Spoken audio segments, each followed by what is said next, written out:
오늘날 교회 안에서 일어나고 있는 최대의 비극이 있다면 교인은 많아도 제자가 적고 제자는 덜어 있어도 제자다운 제자가 보이지 않는다는 현실입니다. 제자는 광야에서 넓은 의미에서 예수를 믿고 따르는 모든 사람들을 뜻합니다. 제자는 협의에서 좁은 의미에서 예수님이 원하시는 삶의 모습으로 예수를 따르는 사람들을 의미합니다. 여러분은 제자입니까? 나는 정말 제자일까요? 예수님은 단순히 많은 사람들이 자신을 따라오시는 것으로 만족할 수 없던 분이셨습니다. 제가 트위터를 작년 여름부터 시작을 했는데 이 트위터에서 저를 따라오는 사람들을 팔로워라고 그러죠. 사실 이 단어를 맨 처음 쓰신 분은 주님이셨습니다. 그는 당신의 제자들을 소명하시면서 이렇게 말씀하십니다. 나를 따라오너라. 영어로 follow me. 예수님 따라가는 사람들이 바로 follow입니다. 근데 2000년 전 오늘 본문의 말씀을 예수님이 단순히 많은 팔로워를 갖기를 원하셨다면 이 말씀은 절대로 하시지 말아야 할 말씀이셨습니다. 저는 오늘 본문의 말씀을 듣고 많은 사람들이 예수님을 따르기를 그만두었을 거라고 생각합니다. 트위터 용어로는 팔로잉을 아마 포기했을 것입니다. 그런 의미에서 역설적으로 오늘 본문은 그리스도의 참된 제자도를 가르치는 말씀입니다. 자, 오늘 본문은 이렇게 시작합니다. 누가복음 14장 25절 같이 읽겠습니다. 누가복음 14장 25절 함께 읽습니다. 시작. 수많은 무리가 함께 갈새 예수께서 돌이키사 이르시되. 수많은 무리들이 따라오고 있었어요. 근데 자기를 따라오는 수많은 그 팔로워들을 돌이켜보시며 예수께서 말씀을 시작하셨습니다. 바로 그 말씀이 예수님을 따르는 제자들로 하여금 그분을 따르기를 팔로잉을 포기시키는 말씀이셨던 것입니다.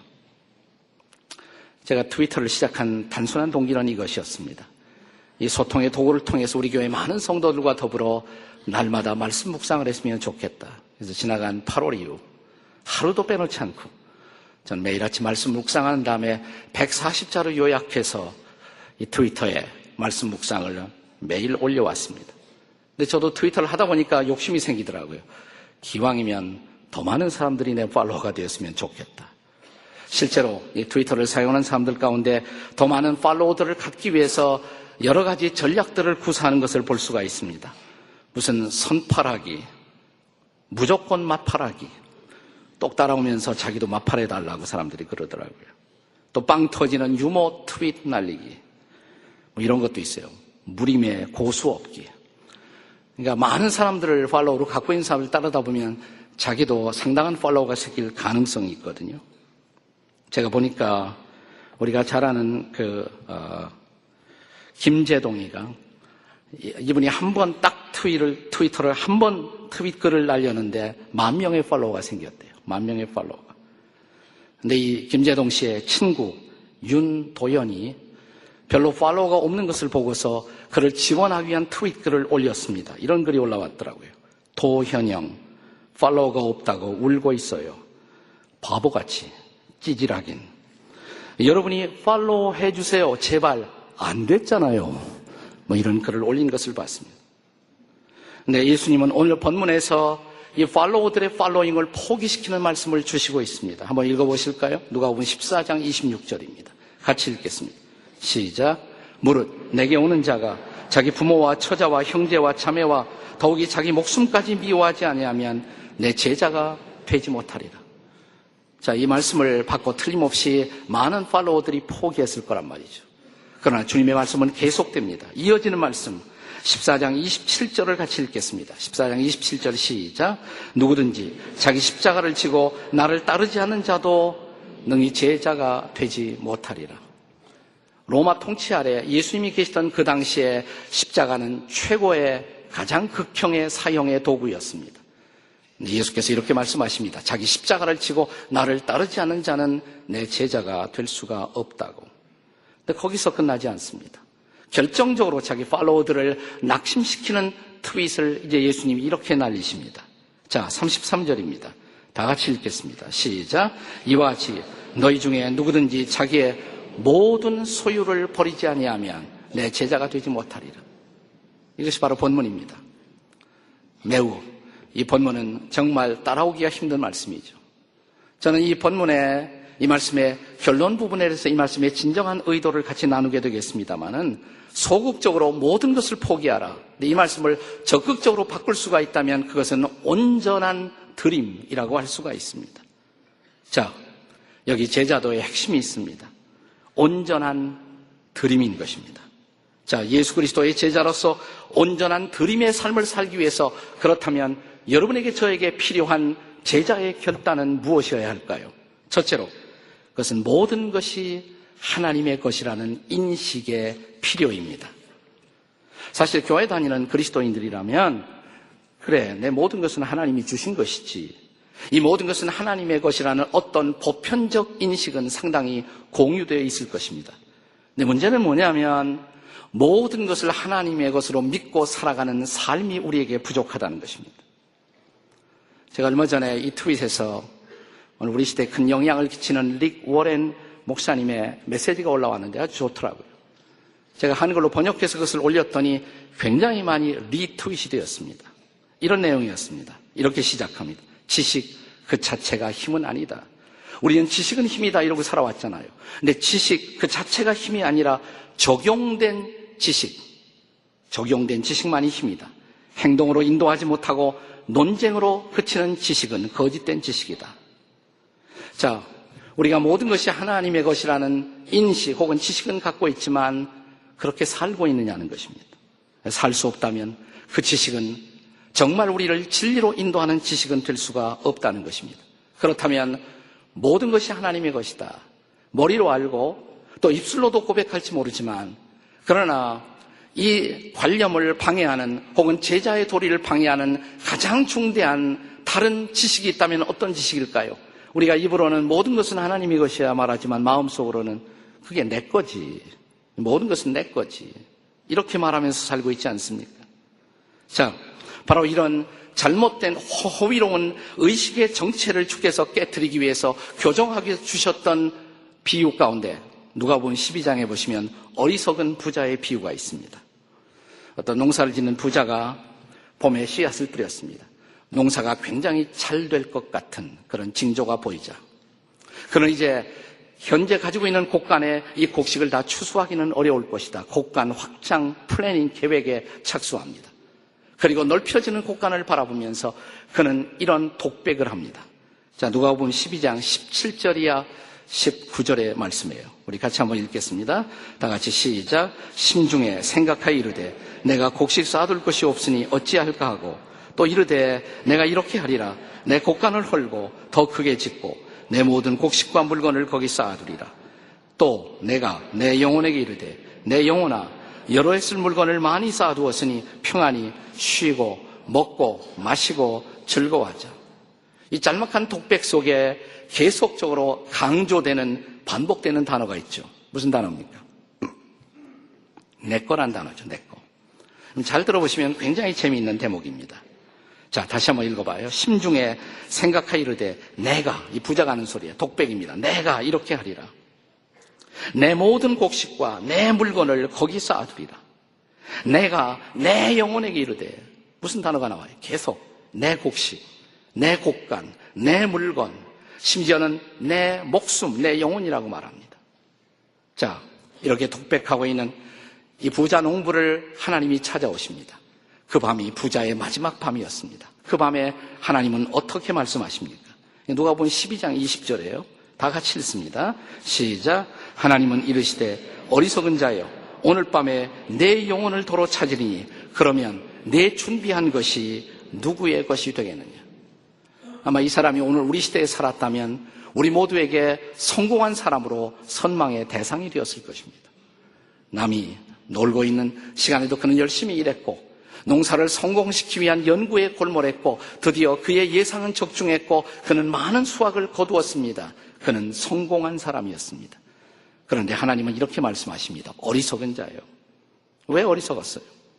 자, 하나님이 그를 마지막으로 부르시던 그 밤에 하신 이 말씀도 굉장히 흥미로운 말씀이에요. 다시 한번 읽어보시면 오늘 밤에 내 영혼을 도로 찾아가리니. 자, 부자가 뭐라고 그랬어요? 내 곡간, 내 물건, 내 곡식, 그리고 심지어 내 영혼. 그래, 내 영혼이라고 생각하는 그 내 영혼을 내가 가져가리니 그러면 내 것이 누구 것이 되겠느냐? 흥미있는 대화죠. 핵심이 뭐예요? 오너십의 문제예요. 오너십. 누구 거냐? 이 말이에요. 누구 거냐? 내가 내 것이라고 붙들고 사는 이 모든 것이 정말 누구 거냐? 자, 그것이 내 것이 아니라는 그 진상을 인생의 마지막 순간에 비로소 이 부자는 깨달은 것입니다. 그래서 어리석은 사람이죠. 사랑하는 여러분, 우리 모두 태어날 때, 어머니를 통해 태어날 때 두 주먹을 불끈 쥐고 태어납니다. 그러나 우리가 세상을 떠날 때 우리는 다 손을 쭉 펴고 떠납니다. 무슨 말이에요? 아무것도 가져가지 못한다. 한번 옆에 사람에게 쭉 펴보세요. 한번. 네, 실습을 해보세요. 아무것도 가져가지 못한다. 미리 알고 사는 인생이 지혜로운 인생이란 말이죠. 자, 내가 가지고 있는 그 모든 것은 창조주 하나님이 위탁한 것에 불과해요. 이것을 기독교에서는 청직이라고 말합니다. 스튜어드, 청직. 우리는 오너가 아니에요. 우리는 소유자가 아닙니다. 우리는 맡겨주신 것을 일시적으로 관리하는 청직이 혹은 매니저에 불과한 것입니다. 모든 것은 누구 것? 하나님의 것입니다. 여기서부터 그리스도의 제자 도는 시작되는 것입니다. 어떻게 우리가 제자의 삶을 살 수가 있습니까? 두 번째로 그 모든 것은 하나님께 드려질 수 있어야 한다는 것입니다. 자, 우리가 소유한 모든 것이 정말 하나님의 거라면 그것을 입증하는 어떤 행위가 필요하지 않겠습니까? 성경은 그것을 입증하는 신앙 고백적 행위, 그것이 바로 헌금 행위라고 가르칩니다. 여러분, 헌금 행위는 결코 헌금에 초점이 있는 것이 아닙니다. 헌신에 초점이 있습니다. 자, 우리가 모든 것이 하나님의 것이라고 말하면서 하나님 앞에 드리는 일에 실제적으로 참여할 수 없다면 그것은 우리 자신을 속이는 것이죠. 그래서 헌금은 헌신의 고백인 것입니다. 규칙적인 헌금은 규칙적인 헌신을 드러내고 있는 것입니다. 고린도후서 8장 5절의 말씀을 기억하시나요? 같이 한번 읽어보겠습니다. 다 함께 시작. 우리가 바라던 것뿐 아니라 그들이 먼저 자신을 주께 드리고 또 하나님의 뜻을 따라 우리에게 주었도다. 마케도니아 지방의 교회의 성도들이 하나님의 일에 헌금을 했을 때 바울은 그것을 칭찬하면서 이 말씀을 주신 것입니다. 여기 중요한 대목이 있어요. 그것은 먼저 자신을 주께 드리고. 자, 그들은 헌금을 했어요. 그런데 바울은 그것이 헌금한 것이 아니다. 돈을 드린 것이 아니라 뭐라고 말합니까? 자신을 주께 드린 것이다. 헌금은 헌신의 표상, 헌신의 고백이라는 것입니다. 자, 당시에 예루살렘 지역에 기근이 들었습니다. 이 소식을 듣고 마케도니아 성도들이 헌금을 한 것입니다. 자, 바로 이 사건을 통해서 바울은 마케도니아 교회의 성도들에게 감사의 편지와 동시에 헌금의 진정한 레슨이 무엇인가 그 교훈을 함께 나누고 있는 것입니다. 그래서 헌금장이라고 성경에 불리워지는 것이 고린도후서 8장과 9장입니다. 자, 이 고린도후서 8장과 9장에 보시면 우선 고린도후서 9장 12절에서 헌금의 궁극적인 정신이 무엇인가를 가르칩니다. 함께 같이 읽어보겠습니다. 고린도후서 9장 12절 다 같이 읽겠습니다. 시작. 이 봉사의 직무가 성도들의 부족한 것을 보충할 뿐 아니라 사람들이 하나님께 드리는 많은 감사로 말미암아 넘쳤느니라. 자, 마케도니아 지방, 지금 현재 그리스에 속한 마케도니아 지방의 사람들이 예루살렘의 사람들을 위해서 헌금을 했어요. 거기에 기근이 있었기 때문에. 자, 그것은 어려운 사람들의 부족함을 보충하고 도운 것입니다. 그러나 어려운 사람을 도왔다. 성경은 여기서 끝나지 않아요. 자, 성도들의 부족한 것을 보충할 뿐 아니라 사람들이 하나님께 드리는 감사다. 이게 헌금 정신의 핵심이에요. 하나님께 드리는 감사라는 것입니다. 하나님을 향한 드림. 이것은 바울이 헌금에 대해서 가르치고 있는 일관성 있는 레슨의 핵심입니다. 자, 이제 예루살렘의 기근의 케이스가 아니라 바울 사도 자신의 선교 사역이 활발하게 진행될 수 있도록 마케도니아 성도들이 다른 경우에 또 헌금을 하는 때가 있었습니다. 자, 그 헌금을 접수하고 바울이 이번에는 이런 편지를 남깁니다. 빌립보서 4장 18절의 말씀입니다. 같이 한번 읽어보겠어요? 다 같이 시작. 이는 받으실 만한 향기로운 제물이요 하나님을 기쁘시게 한 것이라. 이것은 나를 기쁘게 한 것이다. 바울이 결코 이렇게 말하지 않습니다. 하나님을 기쁘시게 한 것이다. 그리고 하나님을 향한, 하나님이 받으실 만한 향기로운 제물이었다. 이렇게 말합니다. 그렇다면 헌금을 통해 온전한 헌신이 고백되기 위해서 우리는 어떤 태도로 헌금에 동참해 옳습니까? 성경은 특별히 두 가지를 강조해요. 하나는 뭐냐면 즐겁게 할 것. 두 번째, 최선을 다해서 할 것. 자, 우선 고린도후서 9장 7절을 같이 보겠습니다. 고린도후서 9장 7절 다 함께 같이 읽습니다. 시작. 각각 그 마음에 정한 대로 할 것이요 인색함으로나 억지로 하지 말지니 하나님은 즐겨내는 자를 사랑하시느니라. 어떤 사람들을 즐겨내는 사람. 왜냐하면 헌신은 즐거운 헌신이어야 하기 때문에 억지에 의한 강요된 헌신이 아니라 즐거운 헌신. 이것이 바로 즐거운 헌금을 통해서 표현될 수 있어야 한다는 것입니다.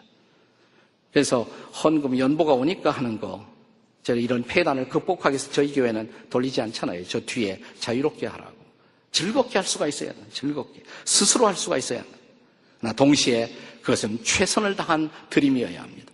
어떤 사람은 즐겁게 하기 위해서 결코 손해보지 않을 경계선을 정해놓고 헌금에 동참하는 사람들도 있어요. 성경은 엄격한 의미에서 그것도 헌신이 아니라고 말합니다. 왜냐하면 헌신은 어느 정도 희생이 포함되어 있어야 합니다. 그것은 물론 즐거운 희생이어야 합니다. 구약시대에 하나님의 백성들이 하나님께 드리는 제물, 예물을 가리켜서 영어로 표기할 때 그 제물을 영어로 어떻게 표기하냐면 제물을 sacrifice라고 했어요. sacrifice. sacrifice라는 것은 희생이라는 뜻을 갖고 있지 않습니까? 동시에 희생이어야 한다는 것입니다. 자, 그런 의미에서 저 마케도니아 교회의 성도들은 이 즐거운 헌신 그리고 최선을 다하는 헌신의 모범이 되었습니다. 자, 우리 고린도후서 8장 2절과 3절을 같이 보도록 하겠습니다. 자, 고린도후서 8장 2절과 3절입니다. 함께 읽습니다. 시작. 환난의 많은 시련 가운데서 그들의 넘치는 기쁨과 극심한 가난이 그들의 풍성한 연보를 넘치도록 하게 하였느니라. 내가 증언하노니 그들이 힘대로 할 뿐 아니라 힘에 지나도록 차원하여. 자, 이 마케도니아 성도들의 놀라운 헌신을 보세요. 우선 그들의 상태를 어떤 단어들이 묘사하고 있습니까? 그들 자신이 환난을 겪고 있었어요. 시련 속에 있었습니다. 많은 시련. 또 경제적으로 그들은 극심한 가난에 시달리고 있었습니다. 그러나 예루살렘에 자기들보다 더 아파하는 사람들이 있다는 사실을 알고 그들은 헌금에 동참할 때 기쁜 마음으로, 그것도 풍성한 연보로 동참할 수 있었다고. 그것은 힘을 다한 연보였을 뿐만 아니라 힘에 지나도록 한 것이라고. 여기 최선을 다한 헌신의 모본을 보일 수가 있습니다. 사랑하는 여러분, 하나님 나라의 드라마, 신앙의 드라마, 기독교 역사의 드라마는 이렇게 즐거운 헌신을 통해서 자신을 주 앞에 바쳤던 희생적인 성도들의 헌신을 통해서 킹덤 히스토리, 하나님 나라의 역사는 만들어져 왔던 것입니다. 그런데 오늘 하나님 나라의 역사는 저와 여러분을 통해서 동일하게 쓰여지고 있을까요? 우리의 헌신을 통해서, 즐거운 헌신, 또 우리의 최선을 다한 헌신을 통해서 복음의 역사는 지금도 우리 가운데 진행되고 있을까요? 그래서 이 복음이 전파되고 어려운 이웃들이 사랑을 경험하고 하나님의 놀라운 은혜가 우리 가운데 선포되고 있을까요? 여기 진정한 헌신, 온전한 헌신의 필요를 볼 수가 있습니다. 우리가 참된 제자의 삶을 살기 위한 세 번째 마지막 중요한 것, 이 모든 것은 하나님을 위해 사용될 수 있어야 한다는 것입니다. 저는 헌신의 구체적인 표현으로서 헌금 정신을 강조했습니다. 그러나 그리스도인들의 헌신은 결코 헌금의 영역에만 묶여있는 것이 아니죠. 우린 돈만 드리는 것이 아니에요. 우리 자신을 드릴 수 있어야 합니다. 우리의 탤런트를 드릴 수 있어야 합니다. 우리의 마음을 드릴 수가 있어야 합니다. 우리의 시간을 드릴 수가 있어야 합니다. 이 총체적인 헌신이 필요하다는 것입니다. 오늘 본문은 이렇게 말합니다. 참된 제자의 도리를 가르치면서 예수께서 말씀하시기를 자기의 모든 소유를 버리지 아니하면 내 제자가 될 수가 없다. 그런데 모든 소유를 어떻게 버릴 수가 있습니까? 실제로 이 명령 앞에 어떻게 순종할 수가 있습니까? 자, 예수님의 제자 가운데 대표적인 제자였다면 아마도 바울을 우리가 들 수가 있을 것입니다. 바울은 예수님 만나고 예수 믿고 나서 빌립보서 3장에 보면 과거에 붙들고 있었던 모든 것, 자랑했던 모든 것, 소유했던 모든 것, 그 모든 것을 배설물처럼 버렸다 그랬습니다. 배설물처럼 버렸다. 그러나 우리가 좀 더 실제적인 질문을 던질 필요가 있습니다. 바울이 뭘 버렸을까요? 뭘 정말 버렸을까요? 자, 우선 바울은 일단 그 당시 사람들이 선망했던 로마 시민권을 가지고 있었어요. 근데 예수 믿고 나서 바울이 로마의 시민권을 버렸습니까? 안 버렸습니까? 가지고 있었어요. 예수 믿은 후에도. 자, 바울은 예수 믿기 전에 직업이 뭐였습니까? 천막을 깁는 일이었습니다. 텐트 메이킹 비즈니스를 했어요. 천막 깁는 일. 그 당시 유태인들이 많이 하던 비즈니스였습니다. 자, 예수 믿고 예수님 만나고 나서 바울은 천막 깁는 일을 그만두었습니까? 계속했습니까? 계속했거든요. 그럼 뭘 버렸어요? 다 배설물처럼 버렸다고 그랬는데.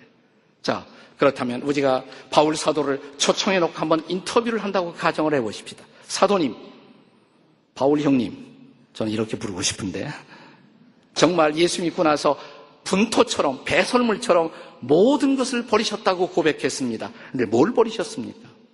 제가 가만히 보니까 로마 시민권도 그대로 가지고 다니시네요. 그거 왜 안 버리십니까? 바울이 뭐라 그럴까요? 나 버렸다고. 나 예수 믿는 순간 버렸다고. 나를 위해서 사용하던 그 시민권은 그 이후로 한 번도 나를 위해서 쓰여진 일이 없다고.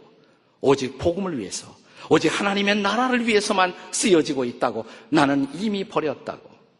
자, 계속 질문을 하십시다. 그런데 왜 직업을 버리지 않습니까? 우리 바울 사도의 동력자인 베드로님은 예수 믿고 나서 피싱 비즈니스를, 고기 잡는 것을 그만두지 않았습니까? 그런데 왜 계속 천막을 깃고 계십니까? 바울이 뭐라고 대답할까요? 나 버렸다고. 예수 믿는 순간 버렸다고. 나를 위해, 내 이익을 위해서 쓰던 그 천막 비즈니스를 나는 그때 버렸다고. 지금 이 천막 비즈니스는 오직 복음을 위해서만 쓰여지고 있다고. 여러분, 버린다는 것은 그것을 무효화하는 것을 의미하지 않아요. 그것이 이제는 다른 목적, 하나님을 위해서 정말 사용될 수 있느냐, 이것이 더 중요한 것입니다.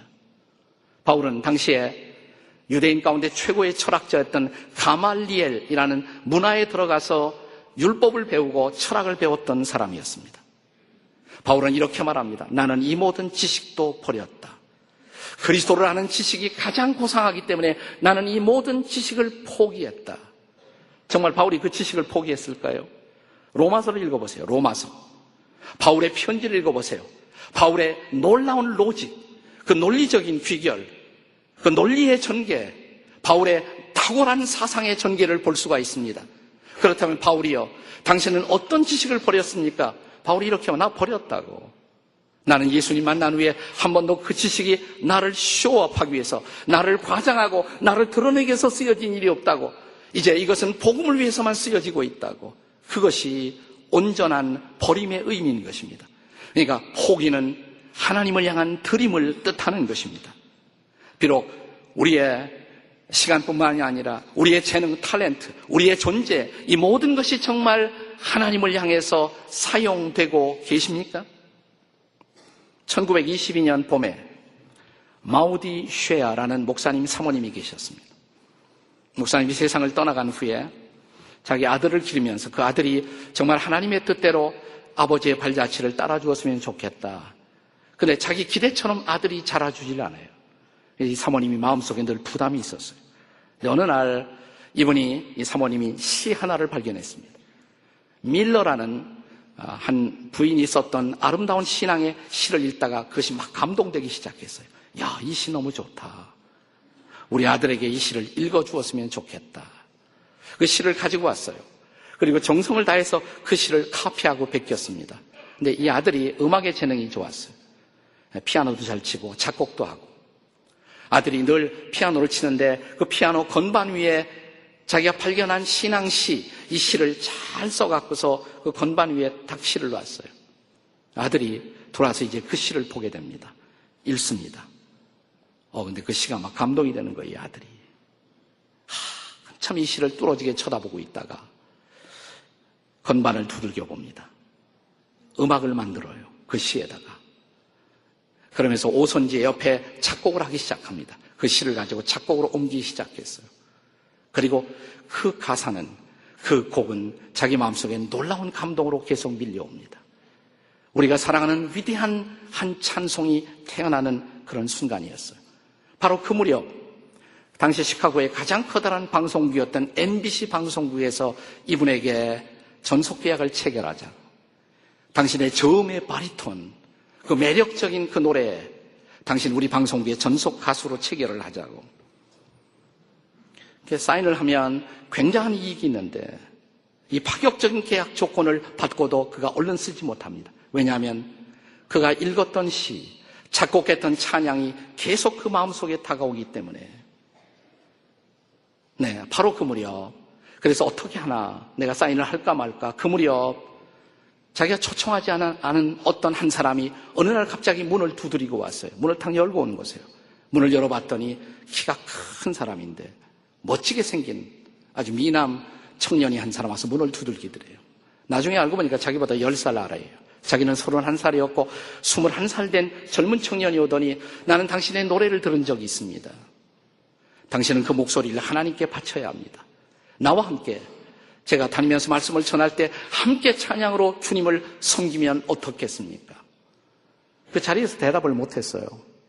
그런데 거절도 못했습니다. 그 계속 마음속에 다가와. 그리고 얼마 후에 그는 드디어 결단을 합니다.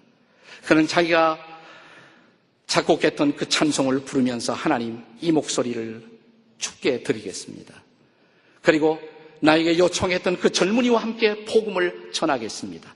그 젊은이가 누구냐면 빌리 그레이엄 목사님이에요. 그 젊은이가 빌리 그레이엄입니다.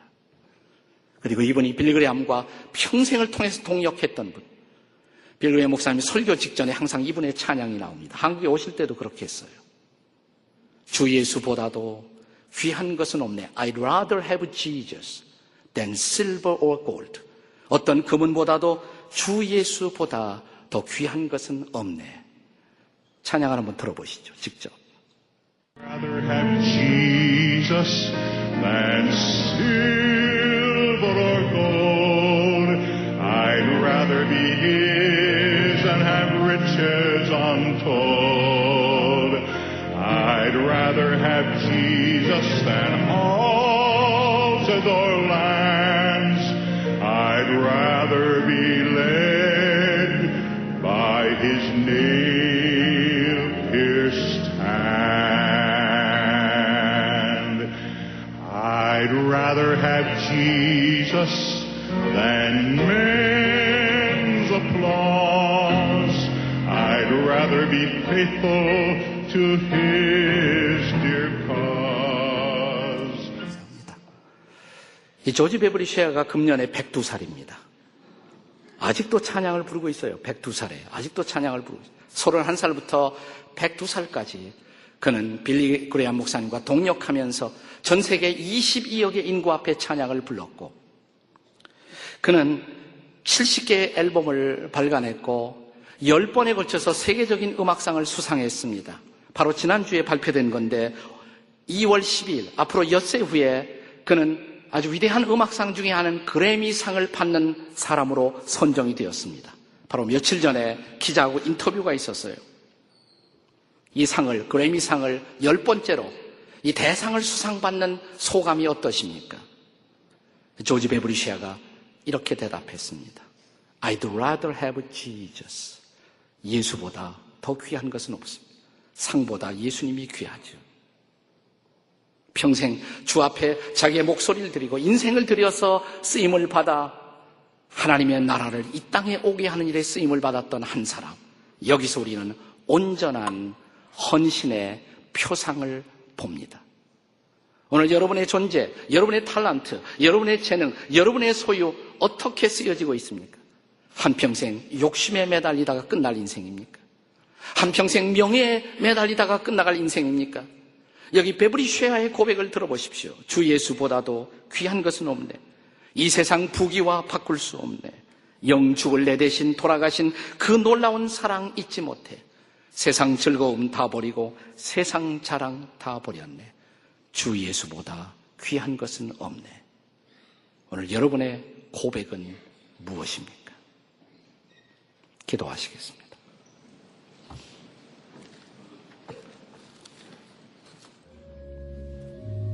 그렇습니다. 주 예수님과 바꿀 수 있는 것은 아무것도 없습니다. 예수님이 나의 소망이시고 나의 구원이시고 나의 희망이시고 나의 존재의 이유가 되십니다. 오늘 다시 한번 내가 살아가는 이유를 확인하고 주님 앞에 내 인생을 드리고 그리고 내가 가진 모든 것이 하나님을 위해서 쓰여지는 보람찬 인생이 되기를 구하며 나아가는 당신의 백성들을 축복해 주옵소서. 예수님의 이름으로 기도드립니다.